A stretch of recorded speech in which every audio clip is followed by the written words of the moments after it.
muy a menudo, que se trata de las suspensiones por causas económicas y disciplinarias. Nosotros ya habíamos visto, cuando vimos el artículo 67, por ahí, referido a las facultades del empleador en cuanto a la posibilidad que tenía de, cuando había alguna causal, de aplicar alguna sanción, una suspensión, si es que, por ejemplo, el trabajador había incurrido en una, digamos, en una inconducta de tipo disciplinaria, falta de respeto, agredir a un compañero, una compañera, etc. Ahí habíamos dicho que este tipo de medidas podía ser impugnada por el trabajador, tanto en la existencia de la causal como en la proporcionalidad de la sanción aplicada, dentro de los 30 días corridos de haber sido notificado de esa medida impuesta. Bueno, volvemos otra vez sobre estos temas, pero ya en un capítulo dedicado específicamente a esas suspensiones. La ley, en el capítulo 5, a partir del artículo 218, esto también es corriente, común, que se les presente en el ejercicio de la profesión.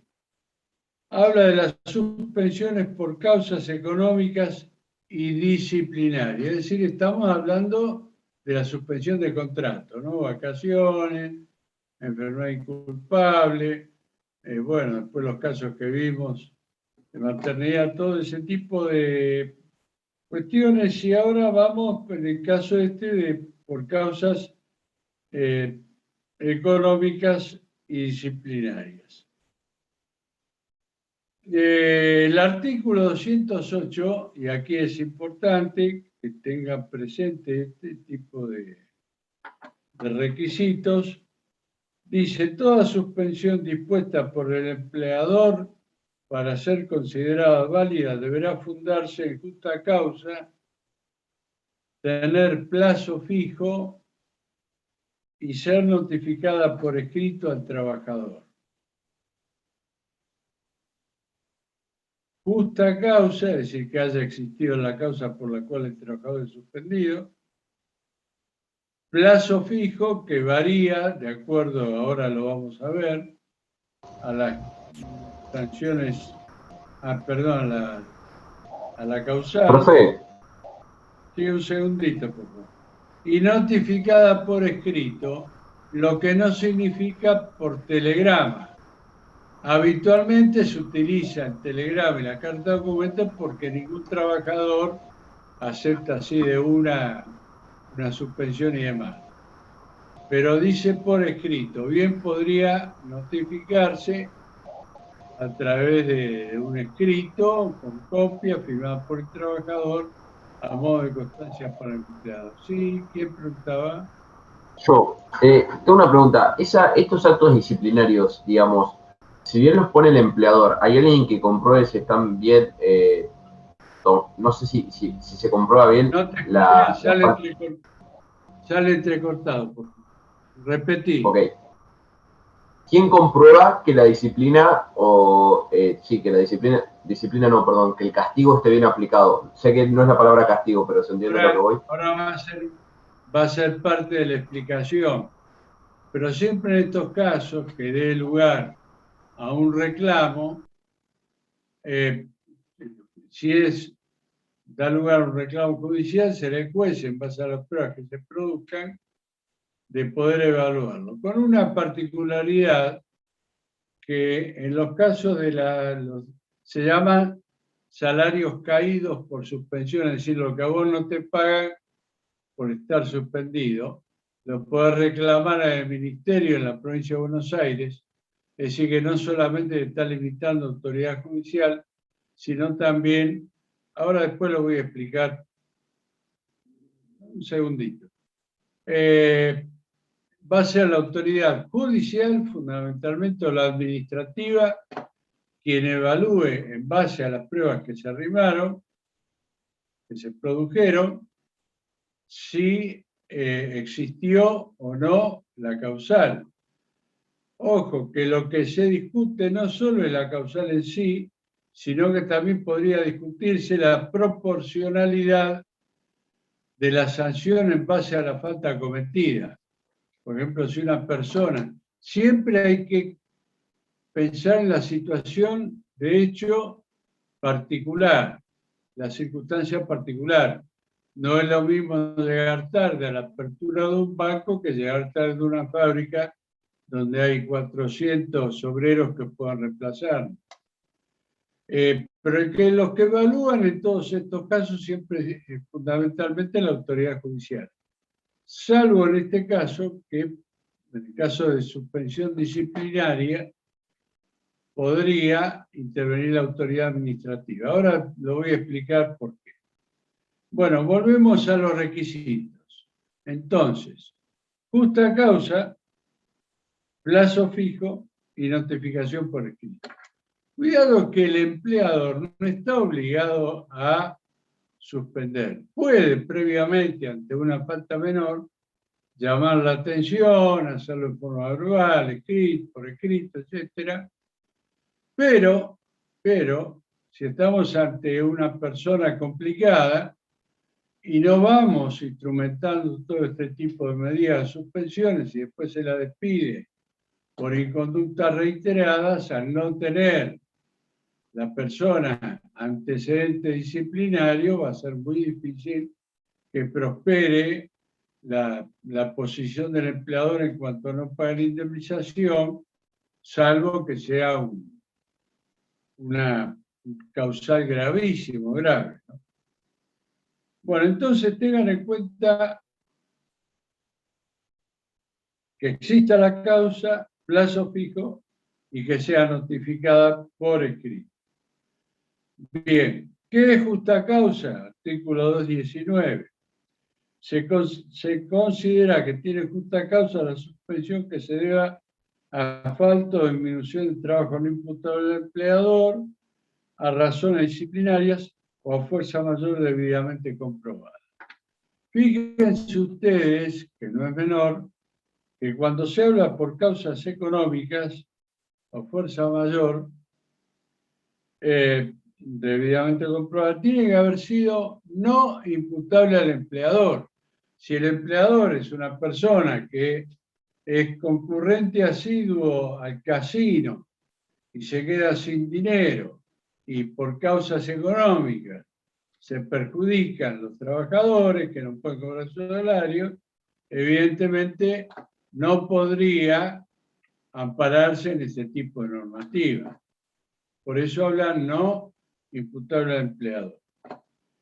Bueno, y por razones disciplinarias, que son las que ustedes conocen, de alguien que o llega tarde, o le falta el respeto a un compañero, o a su superior, etc. Siempre hay que evaluar el caso particular. Por ejemplo, insulto a un compañero. Va de suyo que la notificación tiene que ser descriptiva. No se puede poner, por ejemplo, debe ser minuciosa, no se puede poner por haber usted agredido a un compañero que ha suspendido 15 días. Hay que poner que el día tal, a tal hora, usted, y describir el hecho como pasó, y por lo tanto queda suspendido 15 días, 20 días, ahora vamos a ver los plazos. Después lo que puede hacer el trabajador es impugnarla por la vía del artículo 67, como habíamos visto dentro de los 30 días, etc. El plazo. Entonces, justa causa, artículo 19, plazo. Las suspensiones fundadas en razones disciplinarias o debidas a falta o disminución de trabajo no imputable al empleador no podrán exceder 30 días en un año, de 30 días en un año, aniversario, contado a partir de la primera suspensión. Es decir, el empleador tiene el año aniversario, el año calendario se queda del 1 de enero al 31 de diciembre. Y el aniversario sería, si alguien es suspendido hoy, 19, a partir de hoy, 19 de octubre, el año se cumpliría el 19 de octubre del año entrante, de 2022. Quiere decir esto, que si un trabajador es suspendido por 3 días a partir de hoy, al empleador le quedan 27 días hasta el 19 de octubre. ¿Estamos? Eso es lo que quiere decir la ley cuando dice que las suspensiones no podrán exceder de 30 días en un año contados a partir de la primera suspensión, es decir, 30 días en el año aniversario, no en el calendario.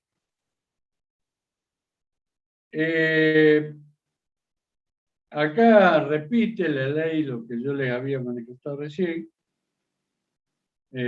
o yo me adelanté a lo que decía la ley, dice la suspensión fundada en razones disciplinarias deberán ajustarse a lo dispuesto en el artículo 67, que es el que vimos cuando hablamos de facultades del empleador. En el caso de fuerza mayor, la cuestión económica puede derivar de un decreto, por ejemplo, presidencial, que impide la importación de una materia prima que, con la cual que es fundamental para la fabricación de los productos que se elaboran en el establecimiento. Ahí poco puede hacer el empleador. Podría achacársele de que no tenía stock, que no había sido prudente, etc. Ahí va a ser el juez, si es que realmente se invoca una causal de esas, va a ser el juez quien pueda, quien evalúe si es justa o no la suspensión. En el caso de fuerza mayor, por ejemplo, un tornado que destruyó el establecimiento, en este caso, las suspensiones por fuerza mayor y 121, debidamente comprobada, puede extenderse hasta un plazo máximo de 75 días, es decir, el plazo es mayor. Causas económicas y disciplinarias, 30 días en un año aniversario. Causas por fuerza mayor, hasta 75 días. En este supuesto, así como la suspensión por falta de disminución del trabajo, deberá comenzarse por el personal menos antiguo dentro de cada especialidad. Fíjense ustedes cómo sigue incidiendo la antigüedad para algunos aspectos de la ley. Si el personal ingresó en un mismo semestre, deberá comenzarse por el que tuviera menos cargas de familia. Bien.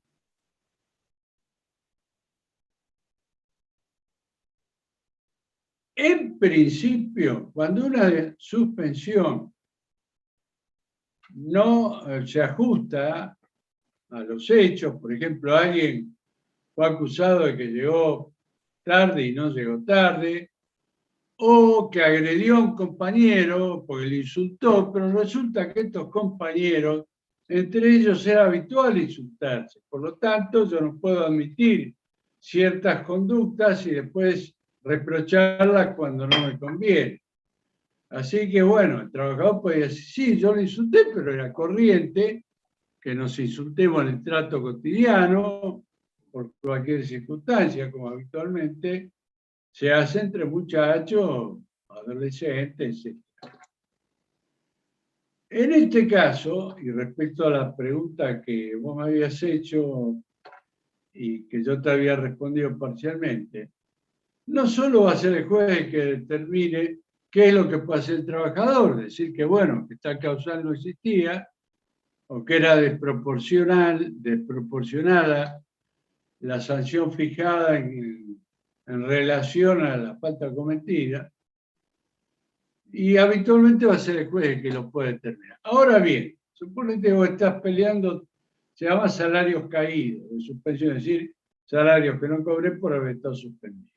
Vos vas a ver un abogado y le decís, mira, acá me suspendieron por 3 días. ¿Qué le puede hacer? El abogado te va a decir, sí, mire, usted puede reclamarlo judicialmente, pero ningún letrado te va a, digamos, a promover un juicio por cobro de 3 días de salario.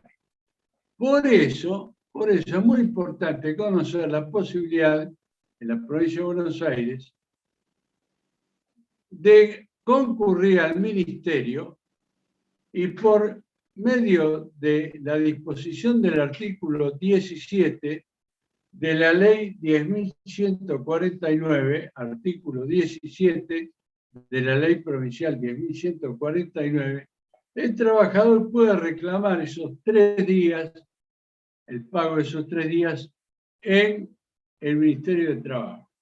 Se ha tildado de inconstitucional esta ley porque decía que el Ministerio tomaba atribuciones judiciales.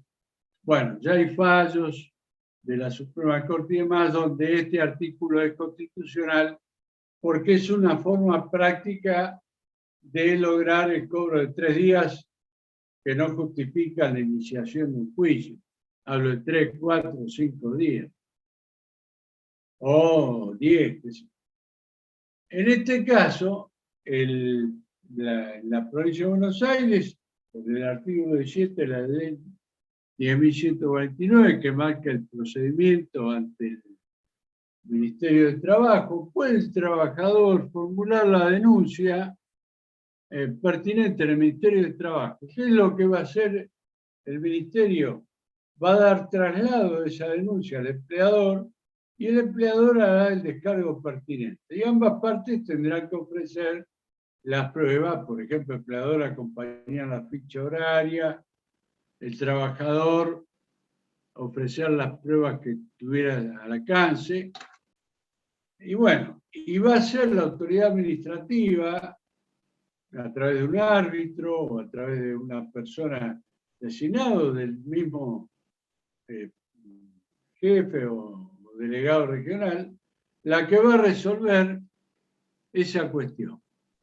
Entonces, si él resuelve favorablemente al trabajador, el trabajador, esa misma disposición que resuelve, va a decir que se le abona al trabajador los 3 días que no existió la causal, etc.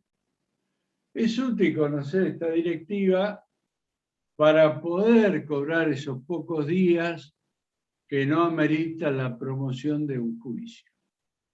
Esto lo quería decir como información, digamos. Pero bueno, en todos los demás casos va a ser el juez el que lo determine si es o no en un despido, o si se inicia juicio por el cobro de salarios caídos. Va a ser el juez el que determine si tal falta existió, tal justa causa existió, o si la sanción aplicada es proporcional a la falta cometida. Profe. Bien, pero cuidado, a esto voy, perdón. El trabajador no puede darse por despedido si no reclama los días caídos, salvo lo que vamos a ver ahora. Sí, ¿qué me ibas a preguntar? ¿Cuál sería un ejemplo de la suspensión por fuerza mayor?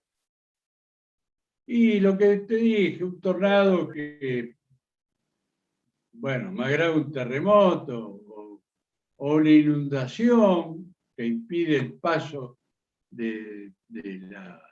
Es decir, un hecho de la naturaleza irresistible para el empleador. Eso sería fuerza mayor. Ok, pero siempre Causal para el empleador. económica puede ser un hecho que no deriva de la naturaleza, como es, por ejemplo, el decreto este que yo te comenté. ¿Sí? Claro. Fuerza mayor es siempre que habla de que en principio excluye la culpabilidad, porque en estos casos no se le puede echar la culpa a un empleador que haya habido un terremoto. Ok, gracias. Bueno, yo dije que en principio daría lugar para reclamo de los salarios caídos y no a considerarse despedido. Pero sí, ¿cuándo puede considerarse despedido? Dice, toda suspensión dispuesta por empleador prevista en los artículos por empleador de las previstas en los artículos 19, 222, 21, que excedan los plazos fijados, ahí sí, o en su conjunto. Es decir, si se mezcla fuerza mayor con causa disciplinaria, exceda, si sumamos los 75 más los 30, nos da 105. Bueno, aquí la ley nos dice que en ese caso, cuando operaron las dos causas, no puede exceder de los 90 días. Es un plazo máximo que establece la ley para el caso que se superpusiesen o que se hayan aplicado ambos tipos de suspensión. No sería 105 días el plazo máximo, sino 90. En estos casos sí, cuando exceden los plazos, si por ejemplo el trabajador fue suspendido, por 45 días dentro del año aniversario, puede considerar, y no aceptada por el trabajador, tengan en cuenta que debe tratarse de, pues si el trabajador ante la suspensión se quedó en el molde, no impugnó, lo aceptó, perdió. Pero si el trabajador ante la suspensión impugnó por exceder el plazo, etcétera, etcétera, puede considerarse despedido. Es decir, que sería una excepción al principio, más que excepción sería la posibilidad que tiene el trabajador que no aceptó la suspensión por el plazo mayor, ahí puede considerarse despedido. Pero en los otros casos, solo puede reclamar los salarios caídos. Profe, ¿Qué una serían pregunta. los salarios de suspensión? Sí. Perdón que le Lucila. interrumpa. Sí, Lucila, no me quedó muy claro. O sea, el artículo 218 hasta el 220 se refieren a causas disciplinarias y el 221 sería por fuerza mayor del empleador, ¿no? Todos los demás tienen que ver con el Pero empleado, suponete digamos. suponete que estás en un caso donde el trabajador ya fue suspendido por los 30 días, por ejemplo, llegás, qué sé yo, si empezamos hoy, estás en marzo y ya en abril y se le aplicaron los 30 días. Ocurre un caso de fuerza mayor. Hay un tornado que destruye el tinglado del establecimiento. En ese caso suspende por 75 días. Bueno, aquí excede el plazo que tenía el empleador si suma ambas y le da 105 días. ¿Por qué? Pues la ley solo permite, cuando se acumulan ambas suspensiones, cualquiera fuese la causa que lo motivare, no puede exceder de 90 días en un año. ¿Entendés? Es decir, tenés que hacer jugar el 222. Si vos no haces jugar el 222, se entiende que podría suspender hasta 105 días cuando se suman ambas causas. Pero la ley, para no perjudicar tanto la situación del trabajador, limita esa posibilidad a 90 días. Pero cualquiera sea el plazo que se exceda, sea el de 30 días por causas disciplinarias o económicas, o el de 75 por fuerza mayor o el de 90, cuando han mediado ambas causas, ahí el trabajador que no aceptó, que impugnó las causales, puede considerarse despedido. En los demás casos, aun cuando dichas causas no hubieran existido, lo único que puede hacer no es darse por despedido, sino que reclamar los salarios caídos o salarios de suspensión. ¿Me entendiste? Sí, profe, gracias. Bueno, léelo despacio, que es medio complicado, pero bueno. También es muy raro que ocurra en un caso de fuerza mayor, puede ser un incendio, suponete, en el establecimiento, bueno, es lo más corriente, pero es difícil. En los salarios de suspensión, que son los salarios caídos que no pagan, es decir, los días que uno está suspendido, no cobra. En estos casos, cuando el empleador no observare lo que determina la ley en los artículos 218 a 221, sobre causa, plazo y notificación por escrito, en el caso de sanciones disciplinarias, el trabajador tiene derecho a percibir la remuneración por todo el tiempo que estuvo suspendido. Bueno, eso es, pero recuerden, tiene que haber impugnado. Si no impugna, perdió. Aceptó la causa. Ahora la ley habla también de una prestación no remunerativa que se daba en aquellos casos. Yo fui autoridad ministerial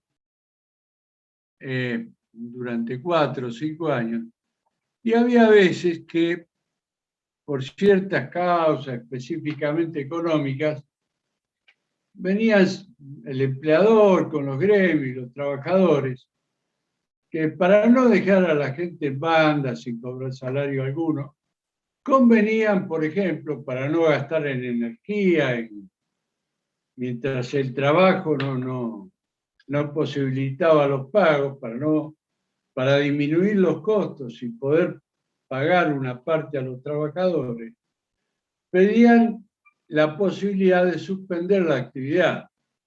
En esa época, recuerdo, no estaba esa posibilidad porque no existía el artículo 223 bis, que fue sancionado, creo que en el año 96, por ahí. Dice este artículo que se considera prestación no remunerativa la asignación en dinero, es decir, el dinero que se le entregue en compensación por suspensiones de la prestación laboral y que se fundaren las causales de falta de disminución de trabajo no imputables al empleador o fuerza mayor debidamente comprobadas, pactadas y homologadas por la autoridad de aplicación. Yo, como no existía una norma como esta, no podía homologar. ¿Por qué?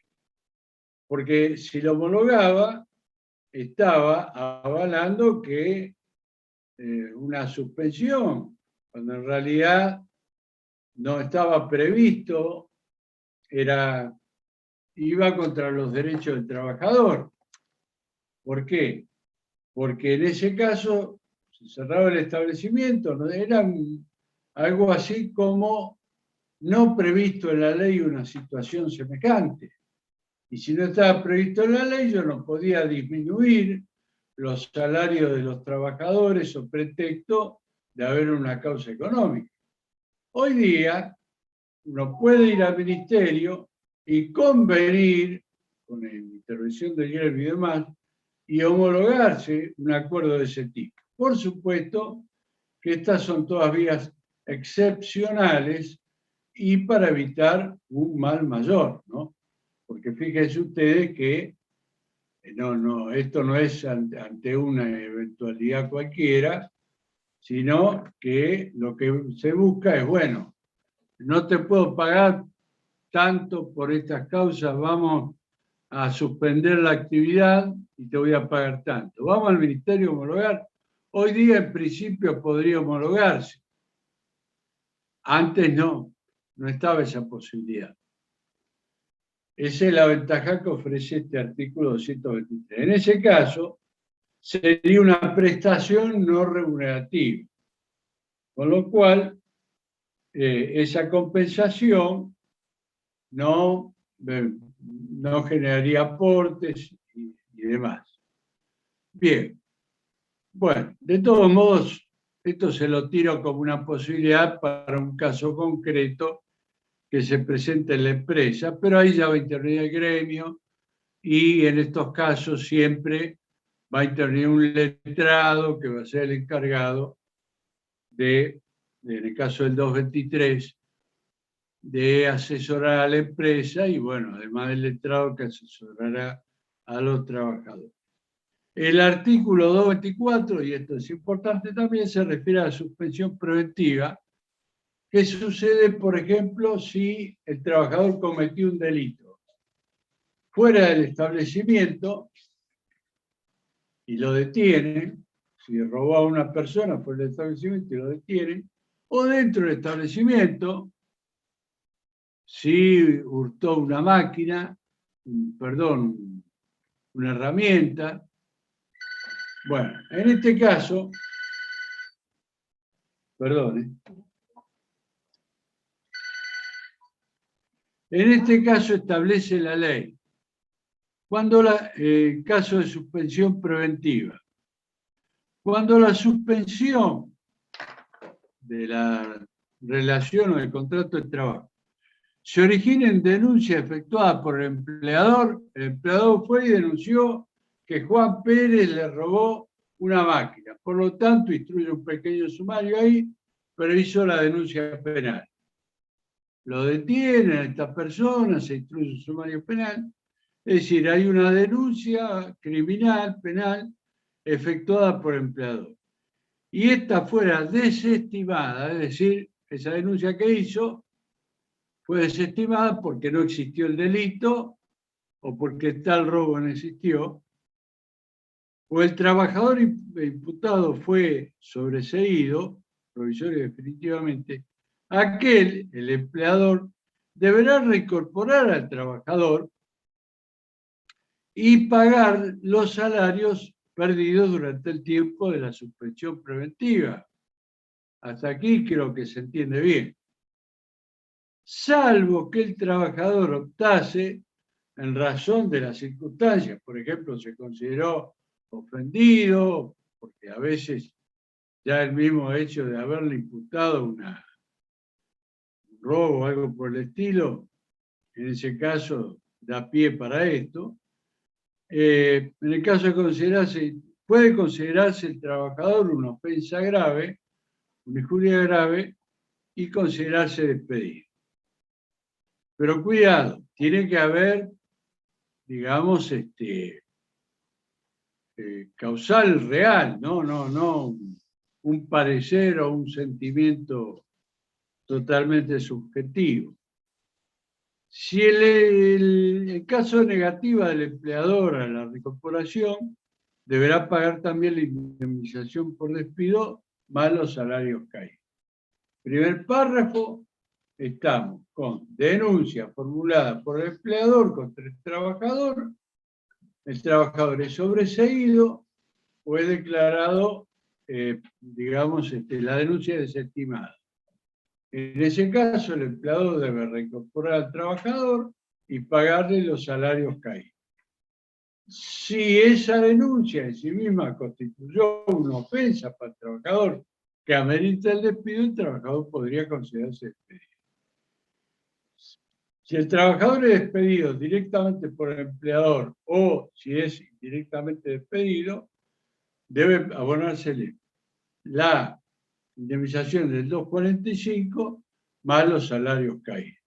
Bien, primer párrafo. Segundo párrafo. Si la suspensión se originara en denuncia criminal efectuada por un tercero, es decir, el trabajador salió de trabajar, qué sé yo, era un domingo, el tipo fue y se lo acusa de haber robado a un transeúnte.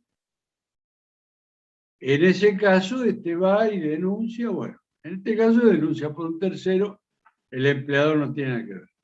Si la suspensión se originara en denuncia criminal efectuada por terceros o en procesos promovidos de oficio por la policía, es decir, lo suspendió infraganti y instruyen una acción penal, y lo privasen de libertad al trabajador, con lo cual suspendido, el empleador, por sentido común si quiere, no está obligado a pagar la remuneración por el tiempo que dure la suspensión laboral.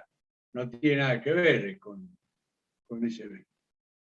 Salvo, y acá sí, que se tratara de un hecho relativo producido en ocasión del trabajo. Por ejemplo, el trabajador va conduciendo un vehículo de la empresa y atropella a una persona y hay lesiones graves. Esta persona, la víctima, denuncia al trabajador. En ese caso,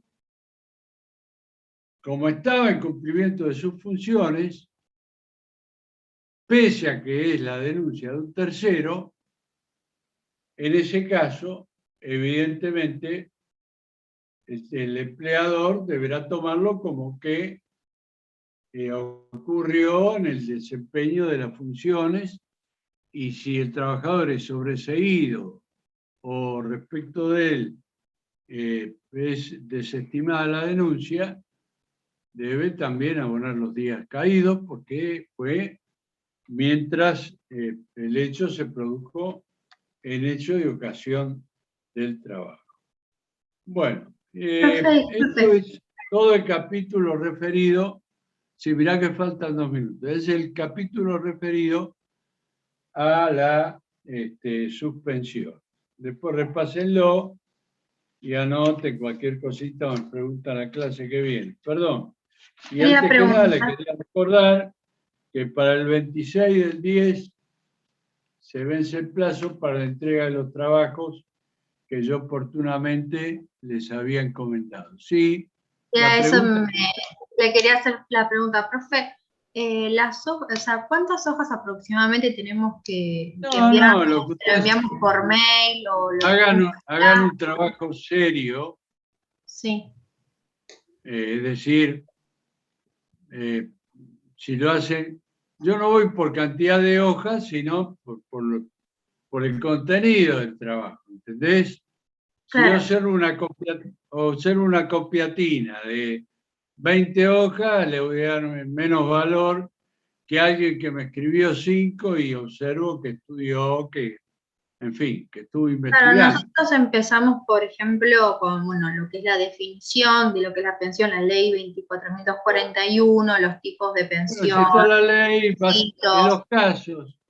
los casos donde hay una ley que rige el tema, es el estudio de la ley, los distintos tópicos. Después libre, porque yo eso te lo tengo que corregir y después distribuir entre ustedes. Lo pueden subir al WhatsApp o también al mail institucional. Bien, perfecto. Está en el claro. Bueno, Regi, entonces. Muchas gracias. Terminamos la clase, nos vemos el martes que viene. Buenas tardes. Buenas tardes. Vamos, profe, buen fin de. Chao, hasta luego. Adiós.